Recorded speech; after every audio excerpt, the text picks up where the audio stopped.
Welcome back to my channel the Titan rider. হ্যাঁ, অনেক দিন পর আমি আমার ক্যামেরার সামনে এসেছি। হ্যাঁ, আজকে একটা বড় প্রবলেম হয়ে গেছে, মানে অনেক দিন ধরেই প্রবলেমটা ফেস করতে হচ্ছে। আমার গাড়িতে একটু প্রবলেম হয়ে গেছে, তো সব তোমাদের সাথে শেয়ার করব রাস্তায় যেতে যেতে। তো চলো বেশি দেরি না করে সোজা মোটর ব্লগিং সেটআপে দেখা হচ্ছে। আর হ্যাঁ, যারা এখনও চ্যানেলটাকে সাবস্ক্রাইব করেনি চ্যানেলটাকে সাবস্ক্রাইব করে দিও। আর হ্যাঁ, পাশের বেল আইকনটাকেও বাজিয়ে দিও। আর হ্যাঁ, ইনস্টাতেও একটু ফলো করে দিও, ওখানে ভালো ভালো রিলস ছাড়ছি, একটু শেয়ার করো, একটু ফলো করে দাও। তো চলো মোটর ব্লগিং সেটআপে। তো বন্ধুরা বেরিয়েই পড়েছি, দেখতেই পাচ্ছ। আজকে ভেতর দিক দিয়ে যাচ্ছি, কেন বাইরে যা রোদ ট্যুর, বাপরে বাপ, দেখেছো? বাইরে বেরোতে না বেরোতে মানে কত দিন পর আমি এই সেট আপটায় বসেছি, এই হেলমেট পরেছি, বলার মতন না, বলার মতন না। প্রচুর মিস করেছি। তো অনেক দিন পর আবার একটা ভাইব কাজ করছে মনের মধ্যে, কিন্তু কিছু করার নেই। আমার একটা বড় প্রবলেম হয়ে গেছে, সেটা বলছিলাম। ওই দাদু কি করে? হরে কৃষ্ণ, ওই তো দাদু সাবাস। হ্যাঁ, টপিক যেটা হচ্ছে কি, আমার মেন গাড়িটা ব্যাটারিটা ডাউন হয়ে গেছে। মানে এটা আমারই দোষ অ্যাকচুয়ালি। এই গাড়িতে একটা মেন সমস্যা আছে, সেটা হচ্ছে ব্লুটুথ কানেক্টটা, মানে ব্লুটুথ ডিভাইসটা প্রচুরই প্রবলেম করে। ওর জন্য ব্যাটারিটা ডাউন হয়ে যায়। কিছুটা ওর জন্য ডাউন হয়েছে ব্লুটুথ কানেক্টরটার জন্য, আর কিছুটা আমার জন্য হয়েছে। মেন ব্যাপার, আমি কিছুদিন স্টার্ট দিইনি, আর বুঝতেই পারো আমি গাড়ি নিয়ে একদমই বেরোইনি। মানে আমার এই সময় সিজন এতটাই কাজের প্রেশার থাকে না, আমি একদম বেরোতে পারি না গাড়ি নিয়ে, মানে একদমই বেরোতে পারি না। তো তার জন্য মিনিমাম 4 থেকে 5 দিন মতন গাড়ি স্টার্ট দেওয়া হয়নি। এর ফলে কী হয়েছে, ব্লুটুথ ডিভাইস প্লাস স্টার্ট না দেওয়ার কারণে পুরো ব্যাটারিটা ডাউন হয়ে গেছিলো। ঠিক আছে, গাড়ি স্টার্ট হয়ে যাচ্ছিলো ঠেলে ঠেলে, বাট রিসেন্ট কিছুদিন ধরে গাড়ি ঘরে স্টার্ট হয়ে যাচ্ছে। দেখাবো যদি শোরুমে গিয়ে যদি প্রবলেমটা আবার হয়, ওরা তো দেখবে প্রবলেমটা চেক করে, যদি হয় তো আমি দেখাবো। তো তখন মনে করো বাড়িতে আমি স্টার্ট দিয়ে বেরোলাম, কোথাও একটা মিডিলে আমি দাঁড়ালাম, গাড়িটা স্টার্ট বন্ধ করে, হট করে আর স্টার্ট নিচ্ছে না। এবার বুঝতে রাস্তাঘাটে একটা গাড়ি নিয়ে বেরোয়নি, বাই চান্স যদি একটা কোনো প্রবলেম হয়, তো তার জন্যই আর গাড়ি নিয়ে বেরোচ্ছিলাম না, গাড়িটা বাড়িতেই স্টার্ট দিচ্ছিলাম। তো প্রবলেম তো লেগেই থাকে আমার জীবনে, সারাদিন 24টা ঘন্টাই আমার জীবনে প্রবলেম লেগে থাকে। এই প্রবলেম কবে আমার জীবন দিয়ে শেষ হবে কে জানে। যখন বাইরে বেরোচ্ছি, হট করে স্টার্টটা বন্ধ করলেই ব্যাস আবার স্টার্ট বানিচ্ছে না। মানে প্রচুর প্রেশার দিতে হচ্ছে, নাহলে গাড়ি ঠেলতে হচ্ছে। এর ফলে গাড়ির ইঞ্জিনেও অনেকটা প্রবলেম হবে, প্লাস তো ব্যাটারিটা আরও ডাউন হয়ে যাবে। এর ফলে আমি আর গাড়ি নিয়েই বেরোচ্ছিলাম না।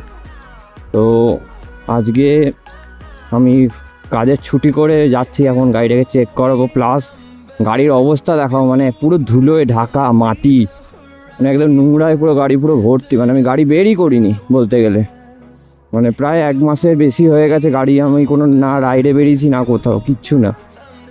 না, একবার দুবার ওই প্রবলেম হয়েছিল, রাস্তায় নিয়ে বেরিয়েছিলাম, স্টার্ট হয়ে গেছিলো, কিন্তু এটা তো প্রবলেম রাস্তাঘাটে গাড়ি নিয়ে। তো যাই শোরুমে কি বলে না বলে দেখা যাক, টেনশানে আছি। তো ফাইনালি দিল্লি রোড চলে এসেছি। আমাদের এই ভেতর থেকে দিল্লি রোডটা একদমই কাছে, যার ফলে আমি এদিক দিয়ে এলাম। ওদিকে প্রচুর জ্যাম থাকে আর ট্রাফিক থাকে, ওই জন্য আমি ওদিক দিয়ে গেলাম না, এদিক দিয়েই যাচ্ছি। এদিক দিয়ে সোজা গোবরা হয়ে ঢুকে যাবো। তো গাইস ফাইনালি এসেই পড়েছি। ভাবছি ইয়ামা শোরুমে একটা ঘর বানিয়ে নেবো। আজকে জিজ্ঞাসা করবো কাজ আছে, তাহলে আমি ইয়ামা শোরুমে কাজ করবো। তো ফাইনালি ইয়ামা শোরুমে চলে এসেছি।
এখন দেখতে পাচ্ছ আমি আমার শোরুমে গাড়ি রয়েছে। হ্যাঁ, তখন ওয়েটিং রুমে বসেছিলাম।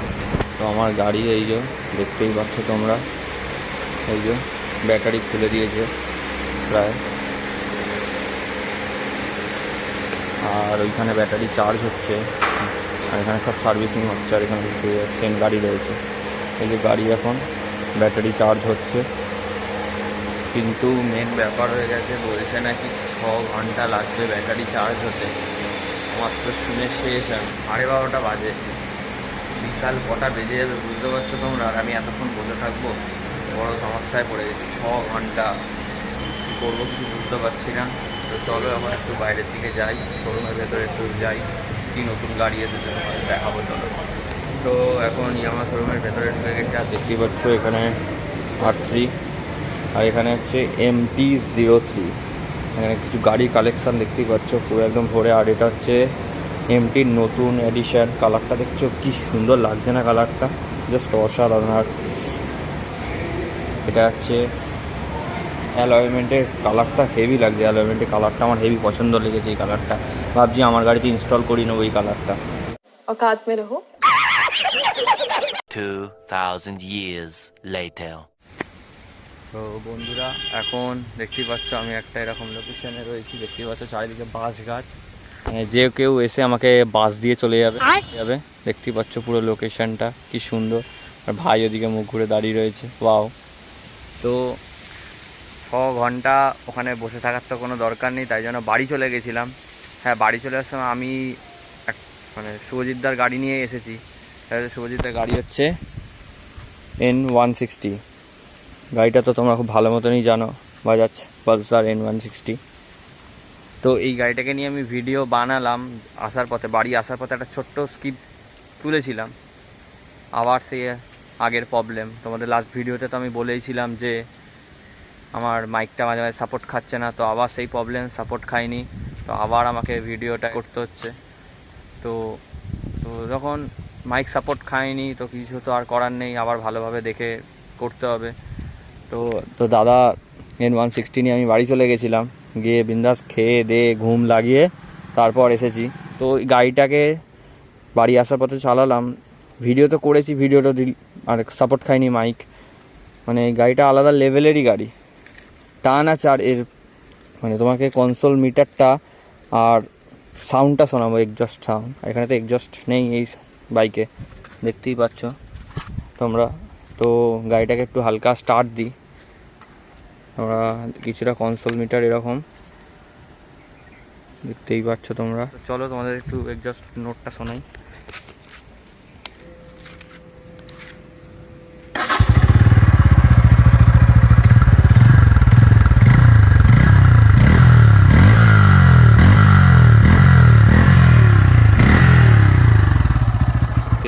এবার সামনে একটা আলাদা লুক আছে, বেস্ট গাড়ি, মিথ্যে কথা বলবো না। গাড়িটা হেভি টান রয়েছে, তো তোমাদের একটা ছোটো মোটো ব্লগিং করেও আমি দেখাবো। সাউন্ডটা তো হেভি বেস আছে সাউন্ডে, মানে একটা হাই রোডে গাড়ি চালালে বোঝা যায় একটা ভাইব কাজ করে মনের মধ্যে। তো চলো তোমাদের সাথে সোজা মোটো ব্লগিং সেটআপে দেখা হচ্ছে। A few inches later. তো বন্ধুরা দেখতেই পাচ্ছ এখন নতুন একটা ককপিটে চলে এসেছি, মানে একটা আলাদা লেভেলের নেকেড ভার্সনে একটা আলাদা লেভেলেরই ককপিট। ও গাড়িটা যা মজা আছে না, নেক্সট লেভেলে। কিন্তু নেকেড বাইকেরও একটা আলাদা মজা, স্পোর্টস বাইকেরও একটা আলাদা মজা আছে ভাইব। তো দেখতেই পাচ্ছ, আওয়াজটা দেখতে পাচ্ছ, শুনতে পাচ্ছ কি না আমি বলতে পারছি না। ও এক্সজস্ট নোটটাই আলাদা, কি লাভলি, হ্যান্ডেলিংও যেমন একদম আলাদা লেভেলের, ব্রেকিংও একদম অসাধারণ গাড়িটা। থ্যাংক ইউ সুজিতদা গাড়িটা দেওয়ার জন্য। তো তোমরা কমেন্ট করে জানাও একদিন কি এই গাড়িটা নিয়ে একটা ছোট্ট রিভিউ ভিডিও হবে, তাহলে বলো, সুজিতদা কিন্তু দিয়ে দেবে আমাকে।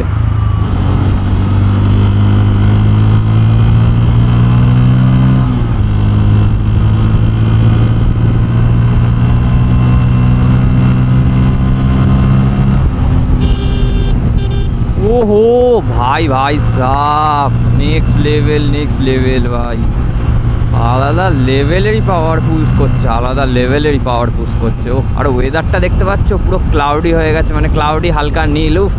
ওয়েদারটা কিন্তু নেক্সট লেভেলের হয়ে গেছে। আর আয়নাটা দেখছি বক করে ঘুরে গেছে, আমি যে আয়নাটা আমার মাইকের মতন আমার মুখের সামনে চলে এসেছে।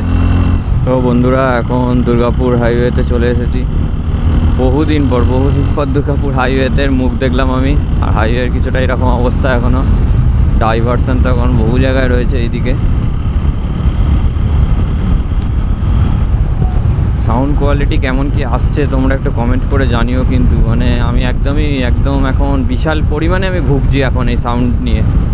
কখনো মাইক কাজ করছে না, তো কখনো মানে কি বলবো ক্যামেরায় ইয়ে হচ্ছে। আর সামনে এত ধুলো কেন ভাই সাব, পুরো ধুলো হয়ে গেছে। সিন। তো বন্ধুরা এখন আমি প্রায় শোরুমের সামনে চলে এসেছি। মানে শোরুমটা এবার সত্যিই ঘর বানাতে হবে, দেখছি আমাকে সত্যিই ঘর বানাতে হবে। যখন খুশি আসছি, যখন খুশি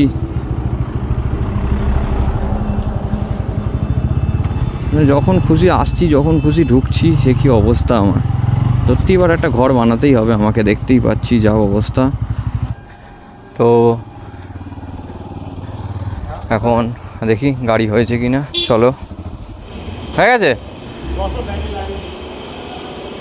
তো এখন গাড়ি এখনও হয়নি, দেখতেই পাচ্ছ তোমরা, এখনও চার্জ হয়ে যাচ্ছে। আর কত চার্জ নেবে, ও তো ব্যাটারি বাস্ট করে যাবে।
इसी के साथ आज की मजदूरी यहीं खत्म करते हैं। अगर तुम्हें वीडियो पसंद आई तो लाइक मारो यार, और अगर तुम लोग नए हो तो सब्सक्राइब करो। वो जो लाल वाला बटन है उस पर फूट फेंक के मारो या फिर मोमबत्ती, मुझे नहीं पता।